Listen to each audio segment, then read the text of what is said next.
So I wanted to apologize that due to a technical issue beyond our control, the video footage turned out to be a little bit choppy. So for this episode on as a video, we decided to do it as an audiogram. We'll make sure at least the next one is proper, just like our previous episodes. Enjoy. And we're recording. So good As morning, Yasser good Khan, afternoon, this good is evening, Kazam everyone. Khan, and good evening, good This morning, is and good Yasser. afternoon to wherever you are listening us the Kiki Nomads from. Well, listening or watching, depending on where you consume our podcast. Anyways, let's dive in because we have quite a substantial amount, and something which Khan and I have sort of come up with is we see if we can cover at least 3 or 4 uh, topics which have sort of popped up over the past week or so. And I think the first one you want to come back is to with AI is I'm sure everyone has seen the news that how China just pulled the rug from the US tech companies now with their new DeepSeek AI model. In a way, it's not a That's surprise. quite a surprise. I would say, China has always had something up their sleeve, either be TikTok earlier, either be e-commerce drop shipping, and this is nothing bigger than what they have been in the past. And it is an open invitation to the world to say like, hey, you have been reliant on so much on OpenAI, ChatGPT, and everything, but you know what? With DeepSeek R1, I think that's what called DeepSeek R1, the largest open source language model, LM, with I guess any models that's there, which mainly OpenAI and Google have the other larger ones, and an open competition. And this is not something that's been developed at a very cheap price, right? I think it was somewhere around $6 million when I was looking up how much it might have cost them, and to just come up within weeks, yeah. Apparently Google and OpenAI have spent billions. Way less than what others have invested in. Imagine the computing powers, the infrastructure and everything. So all of that has cost them to... And yeah, but you know what the funny, not funny, but I think the most interesting thing is that they did all of this leveraging slightly older generation of NVIDIA hardware, even when they introduced the whole export control. So I'm like, if they did this on this model of NVIDIA's AI chipsets, imagine what they could have done if they had access to not the more to be newer recent ones that a NVIDIA has slack launched. or And on the chips bit. But remember Trump in his previous administration, this is where he had stopped these chips from coming into US with tariffs coming in. And I think so they've just used those chips to beat him in his new term. Well, I mean, the one thing is just to, if people haven't noticed, is that before in the last week of the Biden administration, they actually had introduced export controls for for AI-based chipsets, hardware, and all, and they put it into 3 tiers, and China and Russia in the tier 3, which is like no way you do it. But the Middle East basically sits in tier 2, where they have a limit, and that's because many have speculated that they used it's UAE like, and Saudi as a cost proxy effectiveness, gateway to because the actually approach acquire they these look at chipsets. is very cost effective compared to the US market. I think it's their V3 model, and imagine if now they just let people like, okay, here's the source code, make the best use of it and come up with what you can. Exactly what OpenAI did, where that was the reason everyone's all the chat GPTs, everyone's starting to do an AI this, AI that. Now you just have a new player. It's just like how do you call it? I want to give it a social media reference as when Orkut was being outdated and Facebook was coming in. Kind of feels somewhat that way in a way. Oh yeah, that's true. I mean, it's if you look at it that way, I was like, huh. It's a very interesting race. I mean, right now it's like China has just given a wake-up call to the world, and I think even the Middle East, especially since they had launched their own Arabic language models, they're probably thinking, Because this has okay, I a think we bit need of geopolitical to shift our implications. I think priorities. anything when it comes to technology at this level and open source and what the models can do at different levels, it becomes a huge concern for certain countries. But I think given the success, so it shows China's push towards technology, towards AI, and then potentially bringing critical technology limits to the US, because it's not just our day-to-day use that we see in, let's say, ChatGPT, or writing a resume, or doing an image for you. There are much more far serious uses of AI that's being done in aerospace, technology, military, all those things. So hopefully this might, speed up a certain process for certain people. Well, yeah, we'll see how it pans out. But right now, I think it's just that uh, and apparently DeepSeek has basically put the entire major developed nations on high alert, and even it's not just about bolstering semiconductor silicon production, but also it's like, okay, AI is now the next frontier for all these countries. Okay, who can do it much better, efficient, and even at lower computing cost, because these things require a lot of power, and even a lot of these tech companies are trying to address that, because if people are going to be using Um, AI models for doing all of their work, Not specifically, even it's a resources. Like lot of just electricity imagine, and let's say being Google, used. Microsoft, when they had the Gemini and everything. Uh, should they be thinking at a level of like, hey, you know what? Maybe we should partner with China. Maybe we should have a unit in China where we understand how DeepSeek's working. Maybe we can learn something from it, rather than everyone wanting to compete in the market, because at the end of the day, everyone's going to launch the same AI models, right? Because in the day-to-day life, as we talked in the previous episodes, we're going to need a use of AI in the future, because everyone's becoming reliant on it, or they're making technology in such a way that people are becoming used to it and they rely on it very much to do the day-to-day chores. So hopefully other industries also get involved, like, hey, you know what, okay, we understand, we accept, you've done an amazing job. Would you be interested to collaborate? Maybe not share the whole thing, but would you be interested to collaborate? Can we work together? And this is the only way I feel like, either politically, ethically, and even technologically, everyone can come together and make the best use of it. It's also because I've seen that, a lot of the countries and even the tech companies are like against the whole export restrictions. They're like, look, if China could do this, it's like, look, it's only fair that to support our R&D work. NVIDIA is like, they don't want these chip export restrictions. Like, let's sell to China. I mean, Yeah. they're just scared about the military applications. But look, there's a good and bad to so many things we do. So it's like, I mean, how you put the checks and balances, that's on whoever controls that supply chain for these products, and whoever agrees on all the whole high level legalese. But I guess we'll wait and see, especially how much further this pans out. But of course, the one thing I Everyone's also heard having is a that I go heard at it. India is also I mean, like trying their recently there was, hand at this, I and I think was on like, Threads, I saw an article. Someone mentioned about the Ambanis, coming into the market with their own Bitcoin version of it through they have a dedicated browser that they've launched. So it's become like, okay, you go to the browser, you start using the browser, you earn, like, you mine the coins yourself by adhering to a certain use of their services or platforms. And I wouldn't be surprised if India comes up with it. But India, I feel like, they have the potential, they have the resources, they have the talent. It's same talent that's going everywhere in the world and creating this for various nations, various companies, but it is not being utilized within the country itself. That is the biggest challenge. And if the politics or the government come over together, as I said again, everyone needs to just work together and it'll be better for everyone. I mean, when you said the Ambani, I remember there was actually a photo of Mukesh Ambani with the NVIDIA CEO Jensen Huang. This was in India, and I knew basically that, okay, something is definitely brewing. If there are two C-levels meeting, that basically means that NVIDIA is looking to probably ink out a deal to sell to Reliance Group and all that. Yes.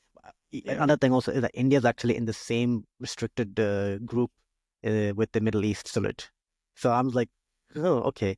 I mean, are there any other Middle East countries which are in tier one where they have no limits? And it turns out it's only like certain European nations and UK and Australia and Japan, South Korea.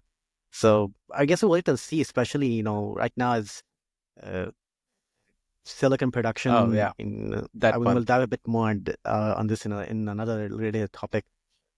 AI, I think is going to AI is yeah, AI is definitely going to it's actually, I think right now it's creating it's forget the nuclear arms race or weapons race. I think now it's like the artificial intelligence race.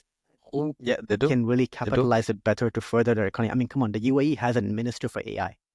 I've not seen any other GCC country do this. So literally, I think, have at a government level decided that okay, we need to be on this because you never know. They don't want to be left behind. They'll try or hop onto things which they see are relevant for the country overall. I mean, even if it sort of starts to falter and flounder, at No, least they I probably have completely agree. Like, I don't think maximized as any much of the government benefit at the before it moment is in went the on its interest of downfall. falling behind. Like, and then there are countries like, say, like UAE, Qatar, or the Middle East region where you might not have resources and talent available to adapt these technologies, and they want to have open programs. That's what I think UAE is doing, right? Hey, you have ideas, you will have something that you think could work for us, come pitch us, we will support you, and just go crazy with it. Oh yeah, we'll go AI. crazy with it. Okay, I think we'll put a little bit of a pause when it comes to I think with AI. Now let's switch to something a bit more, how do we say, social. Uh, so all the Instagram users It's probably have noticed I hate it. On their sorry to grids say, have but changed, like I know I got an alert from and it's the creator's account. It sent samples of what your new layout should look like, what your new reel layout is, what your new grid layout is. I'm like, what was wrong with the previous one? I don't know. I guess they're pushing more into verticality, especially with Reels. I mean, they're doing.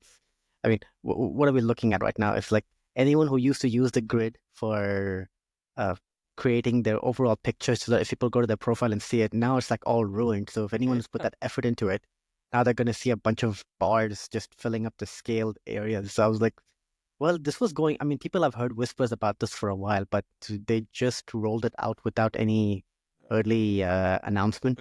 So I was Because like, that probably ruins I've everyone's seen a few efforts accounts of for very whatever they've popular done. The artists grid. in question. For example, Kim Kardashian. Kim's account was very aesthetic with how her pictures were posted. So 6 grids, 9 grids, that would form a picture for her. Now with the grid height changing, the whole thing, it just looked like a jigsaw puzzle gone wrong with, let's say, a 1-year-old trying to do the puzzle and you could not get it right.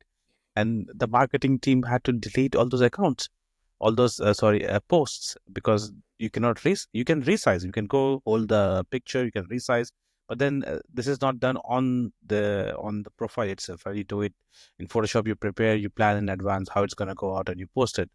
Now imagine losing that engagement, and this is going to have a very bottom effect on everyone. And as soon as you delete those, let's say 9 posts, and you had, let's say, 1 million engagement on each, so 9 million engagement being erased, the algorithm is going to think like, hey, what happened here? Now, do I show this person's content to other people or not? No. That's going to be very massive. I'm sure Instagram must have thought about Oh it. yeah. I'm sure there's some thought process behind it, but I still feel it was very weird. Well, I mean, it's their platform. You have to go with whatever they do. I mean, you're at their mercy. So, I mean, if you're on the platform because people are there, and it's for every business. So whatever changes they do, you have to adapt to it. They do maybe with good intentions, or they do it because they see that okay, I think we need to change things up. Because otherwise, if they keep it, Oh, I think it was just reconnecting. wait, I think I lost you. Ah, yeah, I saw that. That's why. I mean, if we think about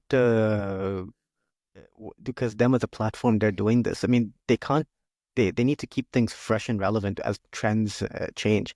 Yeah. So they would have done this after so many years. I mean, remember when they were only photos, and And then it they didn't added work. It videos went for a to minute, live. and then they had Kind of went to IGTV, live. but Yeah. that basically got but live is still there, but then IGTV sort of been fully sent onto the graveyard, and then they saw TikTok was rivaling up, and and now that's been another thing is now they've added support for 3-minute reels, but it's only currently here in the US. And I was like, YouTube also announced support for 3-minute shorts. So I was like, okay, I'm guessing they realized that they're saying, yeah, people see 1.5 minute is not enough for them to do things. I was like, I'm guessing you want a Sorry, longer excuse form so that people our potentially are last trying to see episode how we they could talked about monetize it. TikTok closing, and I think that was every short-lived thought. The day we recorded the episode, and the very next day, it was rescinded back. And just on and context, people are also aware. I think it was Trump in his previous, in the last month of his administration, where he had said TikTok should be banned because of China and everything. And then when he came back, yeah, and like 4 years they went through, nothing happened, and it just went into That was like action a 2020. week before coming in. And then suddenly he's like, you know what, hold it, let's see how we can fix this. I'm like, not saying it's a conspiracy theory, but just saying. And I think this is the reason why Instagram had pushed its own in-app feature editing, because CapCut, TikTok going out of business, and you're losing a major chunk of the creator economy, and then decentralizing the content industry in a way. But the funny thing was, I've never seen, maybe I've not so much used the App Store quite oftenly. There's the first time that said I could get it, but then it said, okay, it will be available at this date and it will be installed in your device once it's available. I'm like, that's interesting. I think we'll jump into that. I think when we talk, especially with as what if we talk, like move back to Instagram. I mean, we have the 3-minute reels. And of course, what else is under with Instagram and Meta is threads, and that's starting to see the thing, I think, a bit more attention to it because they just announced their 320 million monthly active users and 100 million each day.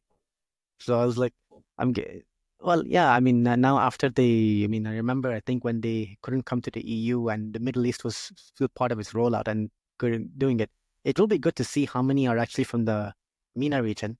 If somebody from Meta actually hears this, we would love to know. Don't give us country, but give us MENA region. So from Oman all the way till Morocco. And on that train of thought, they're finally testing ads. It was of And something you also talked about last time. Posted on Threads that the Threads ads are being tested in the US, because this was the feature after where they had the tagging of photos and I think scheduling the posts also, right? Yes. Oh yeah.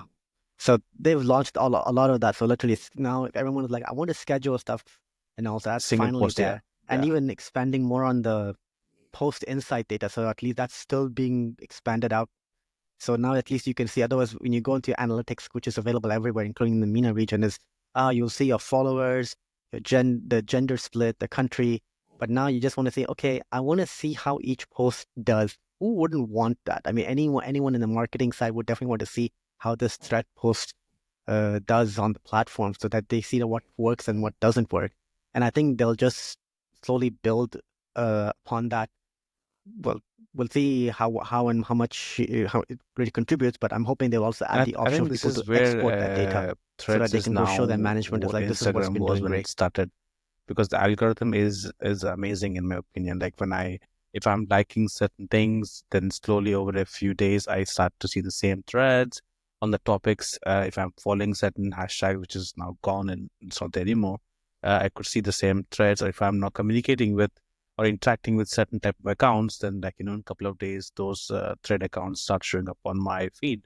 And this is how Instagram used to be. Instagram is now just, honestly, I follow like about 700 or 800 people. I barely get to see their accounts of stuff they post. I'll rather see random accounts and then ads. Like every third post is an ad, random ad. I'm like, I didn't even think about this or I didn't even talk about it, that you're hearing me and displaying the ad. But that's where it has gone, and people are just loving the engagement on threads. Like they're like, hey, you know what? A simple message like, hey, where you from, or what's your story, and people just interact. You have 10 engagements, and then over the months you just increase it slowly. Yeah, I mean, it's gonna the ad test right now is only in the US. I haven't seen anything yet, but when I do, at least I'll bring some updates onto it.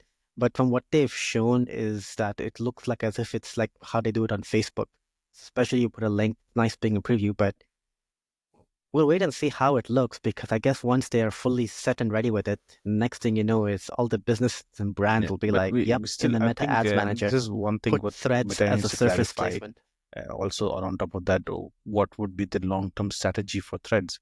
Because they just, I think, just reaping the benefits that it's bringing now with Like, I think the current goal is to get more users onto it and a bit of engagement, grow the base over there, and probably then coming with ads and all those extra stuff would make make it more interesting. But still, like, never heard about the long-term strategy for Threads. Yeah, I mean, I guess we'll have to follow Mosseri's account and see the Threads account and get to know what all they announced, because Second, yeah, they launched in 2 years, yeah. I think they're coming up on their second year this July. So we'll wait and see. So we'll wait and see how they do it. Now, let's go into something a bit more. I think since you touched about with edits and CapCut and all. So here's something I think people have not actually looked at it. So CapCut is by ByteDance, which is the parent company for TikTok. And because they've made this amazing video editing app, which also allows you to take it up to YouTube and everything, but it sort of has been like now even YouTube has made their own video editing app, but it's still in beta, but it's not available in every country worldwide. It's only on Android for now, but iOS coming in. And then they just recently announced Edit, which is iOS first. And I was like, the timing for that announcement was very, I wouldn't say coincidental. TikTok, yeah. I mean, they probably timed it just to, I as the think, like, news on all these three people apps, losing access all to these three CapCut apps, was really CapCut Edits getting onto and that. the YouTube Create as well, are part of a larger trend of all the social networking platforms, and as you can see across, especially let's say Instagram and YouTube, moving away from its original use of the platform. Like, YouTube was never meant to be have short streams, right? Everyone came to YouTube to watch videos. Like, they never now. You're more interested in watching shorts on YouTube Video. than trying to watch a full video, because okay, 2 minutes or a minute and a half, I'm gonna know the whole story of what's happening. Why do I need to watch a 7-minute video? And that is gonna change the game on how everyone adapt to these changes. I mean, you did touch upon something. Like, all these platforms are doing their own apps, but at the same time, it also brings into question, like, I mean, let's go back to Vine. Killed it. I mean, that was like the Killed it. simplest thing that Twitter had, but then they just shelved it. I mean, yeah, but I mean, they killed it for sure, and it's also a matter of knowing whether they launch edits and how will they sustain it, and will they keep it worthwhile? Because I know they just shared a little sneak peek into certain things that edits will have, which look very nice, but it also comes down to how well they execute and not it. Because just that, even though also, this is very focused on use of it Instagram, on mobile and desktop, it's going to be convenient for everyone on a mobile itself, and especially with the content creators who prefer to create, post, and then run an ad and make money off it. They'll have to think a bit more in this, because now, as you know, when you're running ads through Instagram on iOS devices, you're paying an extra fee. So do you still keep using, like, you edit on your phone, you prepare it, then you go to your desktop and you post it, and then the whole process of it, it's going to take time, but I think it's convenient and immediate. However, it all depends. Like, CapCut provided you way too many options on how you could do everything. Would edits be able to do that? We'll see. yeah. I mean, I also have a little complaint when it comes to CapCut is these guys have been so sneakily, quietly putting features behind the subscription paywall without announcing it. Like, some people start realizing that after an app update, it's like, oh, wait, this captioning is right now no longer free. It's now I need a subscription to use it. So that's even on their fault in doing it. Yes, I know they need to make money for it as such, but they also need to be more tasteful as to how they convey it. And they realized, and they saw when ByteDance saw their apps not being usable for almost a day when the ban just happened, and then it got over, and then it's sort of like not been stayed as such and all. I'm like, people are seeing. I mean, it's 170 million users here in the US, as it is, and like, who knows how many my previous more point, in mobile other first, key mobile markets. only. But this is something that it's become a trend. Having your information, whatever you're passing through your content videos, to be captioned on your screens. this was something that was there. This is what CapCut was known for. Maybe edits could be something else. Because if you remember seeing on the creators app when they showed the new templates of reels and stories on where your content placement should be. So in majority of on the reels, they said Yes. like the content placement should be in the middle, in the center, for you to maximize engagement. I'm like, this is like, for example, this becomes a reel. This is Yeah. us. You're gonna have like captions on my face, like "Hello." You need to see my face rather than read my lips. Know what I'm saying? Yeah. Just it's gonna be Oh. tricky, and I think Yeah. I mean, the it's feature partiality of what they're offering and edits, it might only focus on things for Instagram only, but people might wanna, it might not allow you to export, or it leaves a watermark on it when you export it and you want to post it on TikTok. So they're like, hey, you're using our app, rather post it on our channel. Why you want to take it somewhere else? Yeah. At the end, Yeah. Yeah, no, they did have that with CapCut, but CapCut was still, but CapCut was still very friendly about, hey, you know what, you're using our app to make content, fine. You can go put it wherever you want. You still have the option of making sure you remove the watermark and everything. But like, when you're going back to edits, it's like you said, like if they've scared for Instagram, and if and one thing I saw is they're trying to integrate it nicely so that people can probably see some level of data when it comes to helping them edit and create content. So suddenly saying, these reels actually got this much engagement and likes and views. So we know why. But at the same time, it also means that they'll integrate nicely with the trending music, which I'm hoping given they the will music properly, licenses so that at across least people various can see countries, I don't know what's how they will trending and they tackle can that. edit according to that. And this is exactly like, I currently am paying for two other apps, not Oh CapCut, yeah. but different other apps, which help me shorten down reels or ideas for reels based on the amount of images, based on duration, based on the songs, based on the theme. Uh, this is already existent. Like what it's going to do differently, and is it going to at some point like start monetizing? Like, okay, you need to pay $10 every month to use edits, or they're going to just like okay, it's going to be open for everyone, and it kills the competition that is there with all the subscription that you have. I mean, yeah, but the That's one the good thing I best. also liked about CapCut is that it wasn't just a mobile only thing. Like I remember when I was using the app, it always gave a prompt for you can do certain features on the Windows and Mac OS version as well.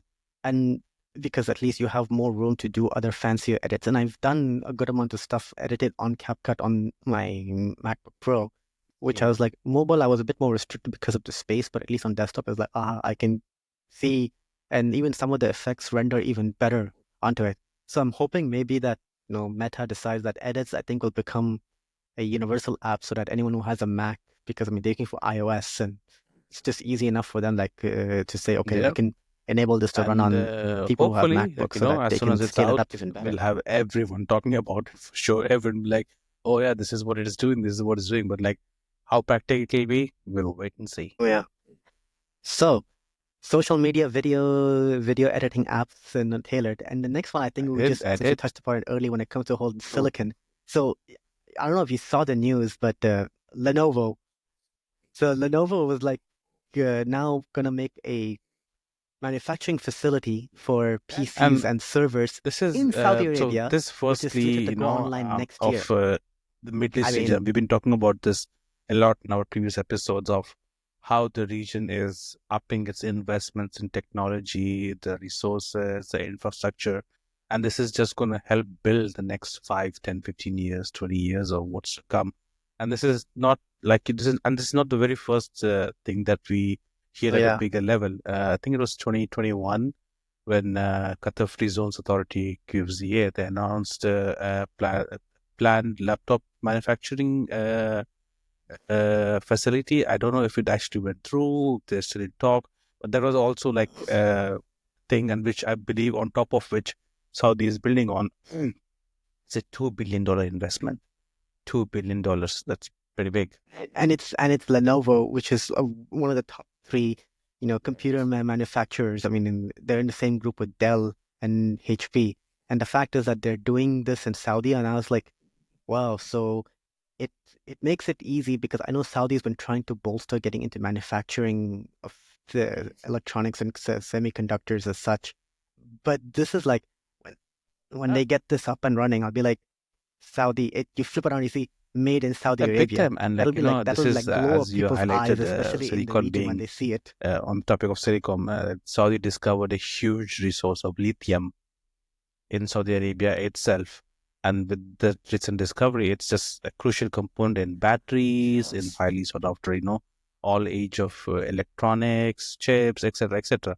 And having a tech hub such as Lenovo kickstart off and utilize those resources where they don't have to import, so they save a lot. Like, devices could get cheaper for the country, for the region, wherever it is. And then suddenly, like, again, this Oh is yeah. a starter, like, a starter processor where it's just put something down, it churns out, produces a product, and then they'll be like, okay, you know what, this makes sense. Yeah, let's go to Saudi and start making something else. I mean, yeah, and I mean, like I said, like you said, the whole lithium Yes. deposit. I mean, like that is because that's like the new gold. It's like gold. What do they So call it? the new gold for us is like lithium. SoC, I think it's called System on a Chip market. Chip is, System on yeah. a chip. Yeah. I mean, that's basically like a CPU, GPU, everything all into one thing. I mean, it's like, I mean, and yeah, I mean, especially speaking of that, I mean, right now it's going to be a very interesting battle, especially with PCs and all, because everyone is like, yeah, I want an Intel or AMD. Now you have Qualcomm, which actually powers smartphones. And if anyone's been using the M series MacBooks personally and all that, it's the same concept, but it's now for Windows. So that's going to be like, wow, this is very power efficient and fast and light. Like, the funny thing is that this MacBook I'm actually recording the episode on is not even on power. And it's only, since recording, only just lost 3% from 100% Well, of I've battery. lost about Just shows you how 30% since we efficient started this recording. thing is So, running. interesting. Oh, goodness. Interesting indeed. Well, now from the topic of the computers and silicon and everything, we're less than 30 days away from Web A Summit lot, Qatar. actually. And My a brother-in-law was lot of things, visiting interesting stuff have yesterday, come out from it. and I was out on Al Maha Island just to show him around. And as soon as we entered, like left to sail, entered Al Maha Island, I saw remember how they had those, I think it's a Web Summit thing. They use the water storage containers with a mesh around it, and they already had that set up on the Al Maha Island. I'm like, shit, but like, what day is it? Like the 31st January, it's like 22 days away. Yeah. Oh yeah, I mean they've just announced a big. I mean, remember last year how they upped Yeah. the attendance limit and then they actually oversubscribed it, I think, to up to 15,000 attendees. Apparently now it's like an extra 33% jump. So now they've seen 20,000, and I was like, and the venue is still the the thing is, I exhibition think and last year convention it was center. I was 3 like, days, can it remember? handle 20,000 Or people? it was 3. I think the openings, I think it's the same this year as well. So the openings Yeah, went 23rd of but it was February 3.5, and goes including on the opening 24, night. 25, 26. 3 full days of action. And I think people don't usually come on all 3 days. And as we saw, like on the opening night, it was mainly people who were either part of the forum itself, the speakers, and people who knew what was happening were there, the media and stuff like that. So I think it would be interesting to see. Day one action is going to be crazy. I'm sure, like with the opening keynote and the launch, and with everything Oh happening, yeah. everyone's starting to like come and showcase what they have to offer. It'll just be mad. I'm expecting more and a better crowd than last time. How on third day it was like, it was dying down because everyone was like, yeah, okay, it's almost done. But this year they seem to have planned more events, more activities, interesting people. They're still announcing, as you said. So like, the partnership with iHeartMedia, having them, and then a lot of Oh yeah. people, We'll get into that a bit. known celebrities or known identities attending. Last year we had the CEO of what's the thing, Whoop, and I can't remember his name, but like now I see everywhere in Doha, I'm Yes, seeing a I whoop forgot his name. on everyone's hand. Like people are wearing an Apple Watch and a whoop. I'm like, guys, make your mind. Only thing you're missing is a Samsung ring. Just get that as well. Oh yeah, health and fitness. Everyone's onto the health tech as such. I mean, when we look at, they're saying 20,000 that they're looking at, and they've said even like with a good number of startups, they've seen more, especially from Qatar, locally, even joining the fray, which is good. But also, they've even mentioned that more startups that are coming out from outside of Yeah. Qatar, which basically spans UAE, even places like the UK, here, even in the United States, Turkey, Saudi Arabia, Morocco, Algeria, Germany, which is surprising, and of course Egypt. I mean, Egypt and all have been Saudi have and UAE have had very, very, very active startup ecosystems, and I think we'll do this for excuse me. I think we'll do this for another episode where Wanda just came out with a recent report that Yeah. shows which countries saw the most amount of startup level funding. And I actually, the poll they did it. I thought it was actually Saudi Arabia, but I was this close. I was actually $300 million short. It turned out to be the UAE. But Yeah, we'll discuss and that, I think, in the it's next episode, just to dive in to see even the if you whole how remember the startup early ecosystem days is in faring. Qatar, it used to be ICT Qatar that had initiated. So I wouldn't want to call the Yeah, OG of Web Summit of what it was. It was the ICT Summit or ICT. I think it was ICT Qatar Summit. KitCom. There you go, KitCom.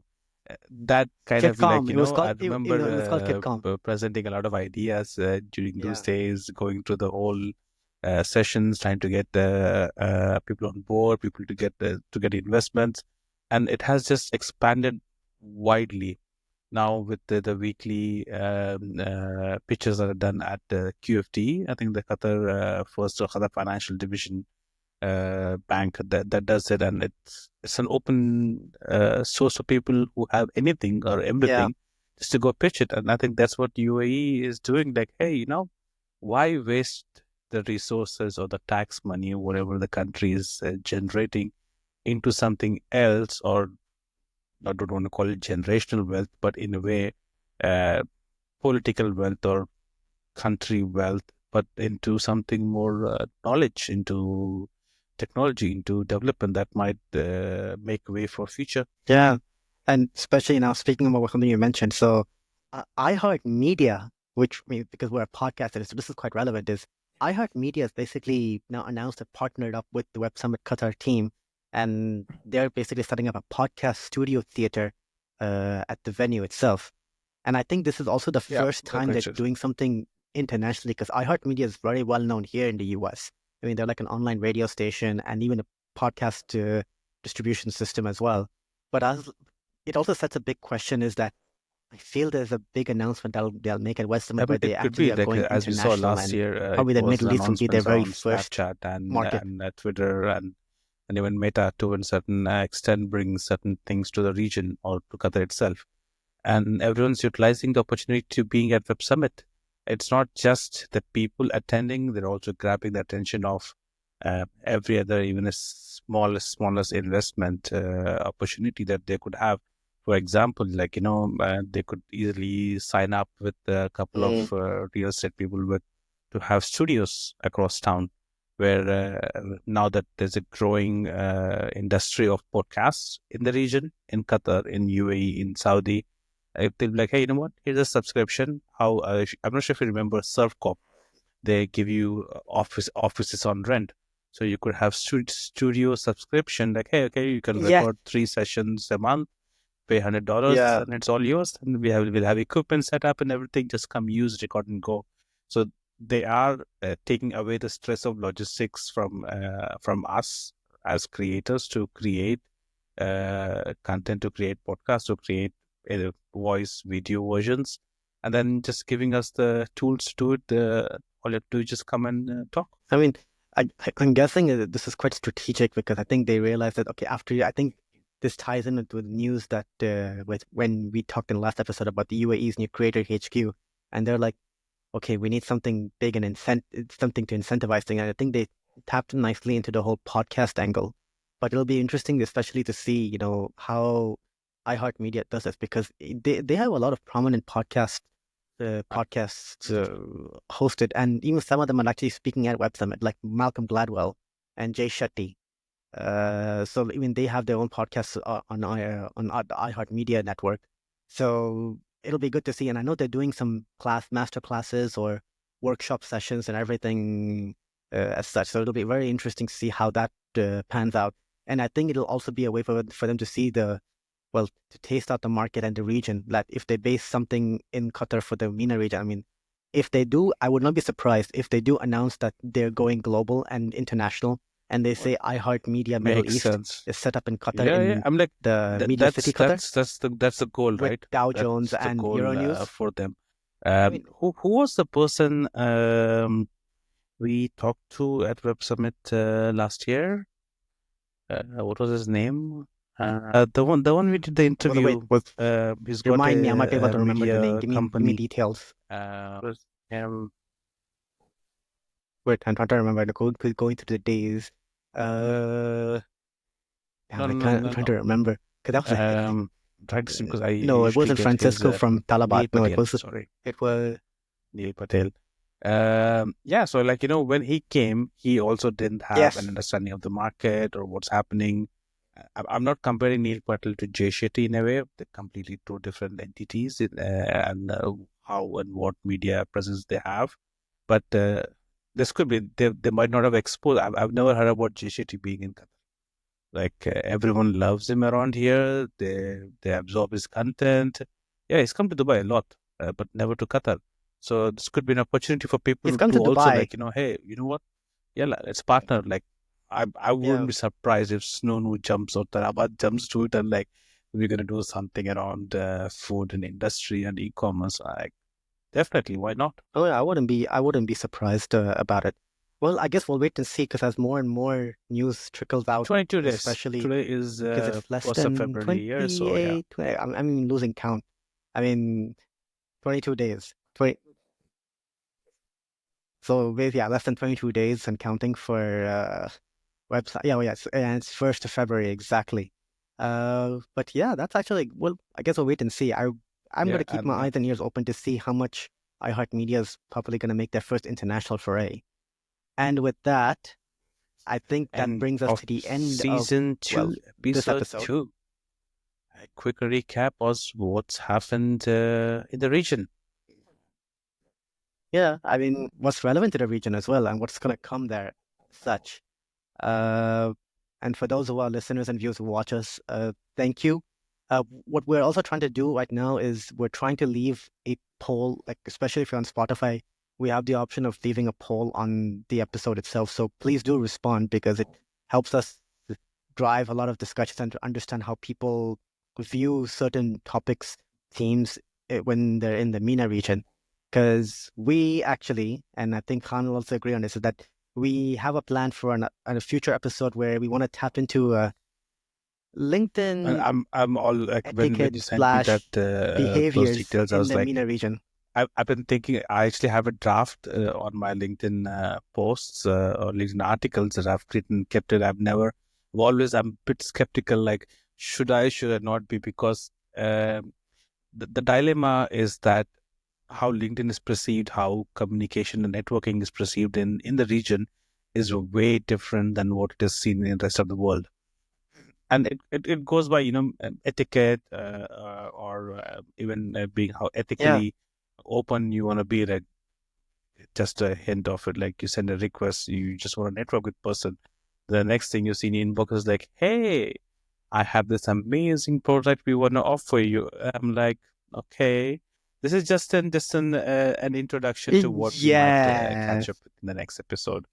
I think you know what we should do. We should bring up our top three LinkedIn requests and messages that we received without mentioning names or anything as such. So we just bring it out as a topic of discussion to see how should we have responded to it, or what others think how we should have responded to it. I'll have to unearth my inbox because I think a good number of them have been all for me. I mean, right now I've been getting LinkedIn requests almost, well, on average and everything is, but sometimes it's like okay, I might know you, but I've seen you, but at least I haven't gotten to know you enough to say I'll accept. Or if you're someone because we have mutual It's connections, so maybe simple. Like, attach a note because that's what I've okay, been doing is you're gonna whenever be I in my connect with network. someone. Fine. What do you bring to the table for me?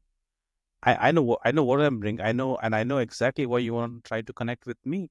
But Yeah, what do you bring to the table? I just don't. It's not Facebook where I just want another addition, these many followers, these many connections. If you're unable to add any value when I post something to communicate, to engage, what is the point of having that? Yeah, we should definitely keep this for the next session. And as I just said, exactly. please, if you have any ideas, feel free to share with us either Oh on yeah. our Geeky Nomads account or on our personal accounts. And the poll Yasser will have up on Spotify if you wanna let us know. And also another thing is that I've actually put a Google form link for people to submit any experiences they've had with LinkedIn. So we'll even put that up on our accounts and even on our own personal accounts as well. So please do fill it out because we also want to get to see what people have experienced on their own. And if you don't want to be credited, you want to be anonymous, that's also your decision. So at least we want to highlight this, like as Khan said.